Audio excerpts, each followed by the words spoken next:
Bismillahirrahmanirrahim. Assalamualaikum warahmatullahi wabarakatuh. Berjumpa kembali pada kelas jarak jauh pada mata kuliah Matematika Ekonomi dan Bisnis, masih bersama saya Diah Anggreni Hasri. Nah, kali ini kita akan mempelajari tentang relasi dan fungsi. Nah, pada materi ini kita akan bahas tentang apa itu definisi fungsi, kemudian apa itu definisi dari relasi, dan apa saja jenis dari fungsi tersebut.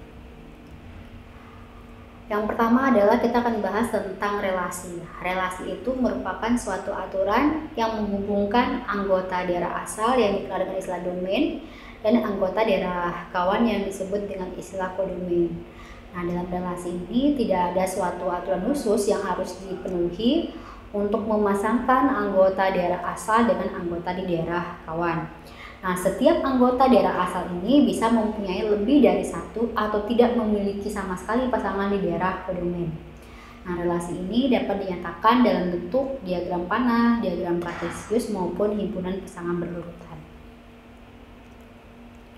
Nah, langsung saja kita akan berikan contoh bentuk relasi yang pertama, yaitu diagram panah. Nah, pada gambar yang tertera di layar, teman-teman bisa lihat bahwa gambar tersebut merupakan hubungan atau relasi dari himpunan A dan himpunan B. Nah, pada gambar ini kita bisa buat relasi dari A dan ke B. Misalnya itu adalah relasinya adalah bentuknya adalah kuadrat dari himpunan-himpunan yang ada di himpunan elemen yang ada di himpunan A. Kemudian berikutnya adalah relasi yang digambarkan pada bentuk kartesius dan pasangan berurutan. Nah, di sini saya berikan contoh gitu.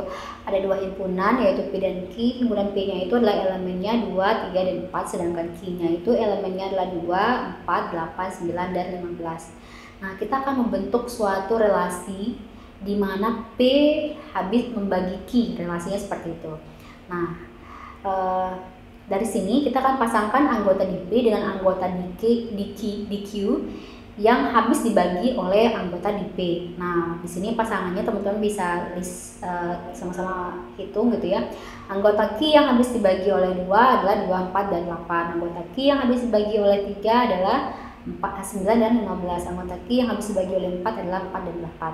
Nah, sehingga nanti pasangan berurutannya kita bisa buat 2,2, 2,4, 2,8, 3,9, 3,15, 14,4, dan 4,8. Itu adalah pasangan berurutannya. Nah, pasangan berurutan yang tadi ini teman-teman bisa buat dalam suatu gambar diagram kartesius. Nah, di sini kebetulan masih berada di kuadran 1 semua. Nah, kemudian materi berikutnya adalah tentang fungsi. Nah, di sini kita misalkan A dan B adalah suatu himpunan. Nah, relasi biner F dari A ke B merupakan fungsi jika setiap elemen di dalam A ini dihubungkan dengan tepat satu elemen di dalam himpunan B. Nah, penulisan dari fungsi ini biasanya dibuat dengan notasi seperti ini, yang seperti yang tertera di layar teman-teman, yaitu F.2 A kemudian di tanda panah B. Nah, teman-teman kalau melihat tanda seperti ini, teman-teman bisa membaca dengan istilah F memetakan A ke B. Nah, kemudian dengan demikian fungsi ini juga dapat diartikan sebagai relasi khusus dari A ke B dengan aturan setiap anggota himpunan A dipasangkan tepat satu ke anggota himpunan B. Nah, hasil pemetaan dari domain dan ke kodomain ini disebut dengan daerah hasil atau yang istilahnya adalah ring. Nah, fungsi ini juga dapat dinyatakan dalam bentuk diagram panah, diagram kartesius maupun pasangan berurutan seperti yang tadi yang terjadi di relasi. Contohnya, misalkan diberikan suatu himpunan daerah asal, di sini DF sama dengan suatu himpunan X demikian sehingga X-nya berada di interval tertutup 1 dan 9 dengan X-nya adalah bilangan bulan positif.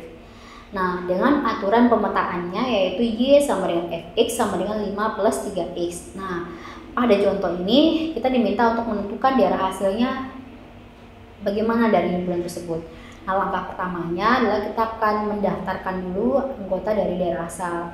Nah, di sini daerah asalnya itu bilangan bulan positif di antara 1 dan 9, berarti kan 1, 2, 3, 4 sampai dengan 9.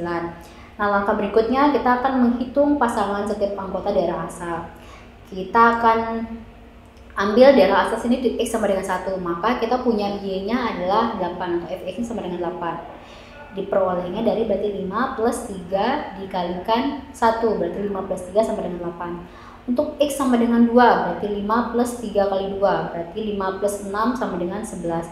Dan seterusnya sampai dengan X sama dengan 9, maka kita peroleh 5 ditambah 3 kali 9, 5 ditambah 27 sama dengan 32. Dengan demikian kita mempunyai dari hasil yaitu X sedemikian, sehingga X-nya berada pada interval tutup 8 sampai dengan 32, di mana X-nya merupakan bilangan positif.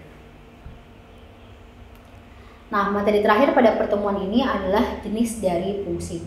Nah, jenis fungsi yang pertama adalah fungsi konstan. Kita biasanya menulisnya dengan istilah fx sama dengan c.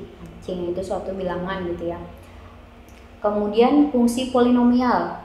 Nah, fungsi polinomial ini teman-teman bisa lihat pada layar masing-masing. Teman-teman bisa menulis y sama dengan fx sama dengan a0 plus a1x plus a2x kuadrat sampai dengan an x pangkat n.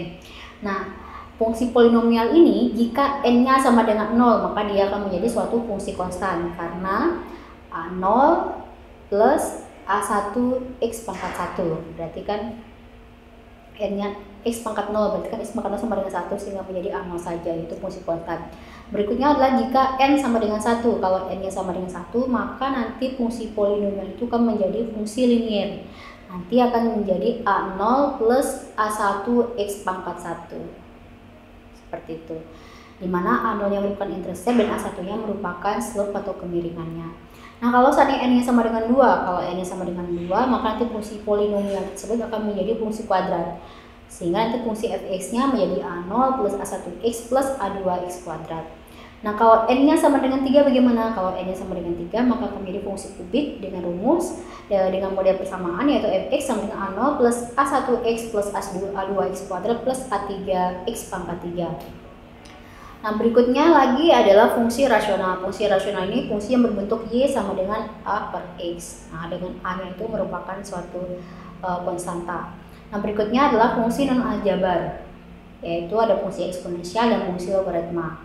Nah, setelah ini kita akan memberikan bentuk grafik dari masing-masing jenis fungsi tersebut. Baiklah, untuk yang gambar A. Nah, di sini gambar A itu menggambarkan grafik dari fungsi linier dengan kemiringannya adalah AI.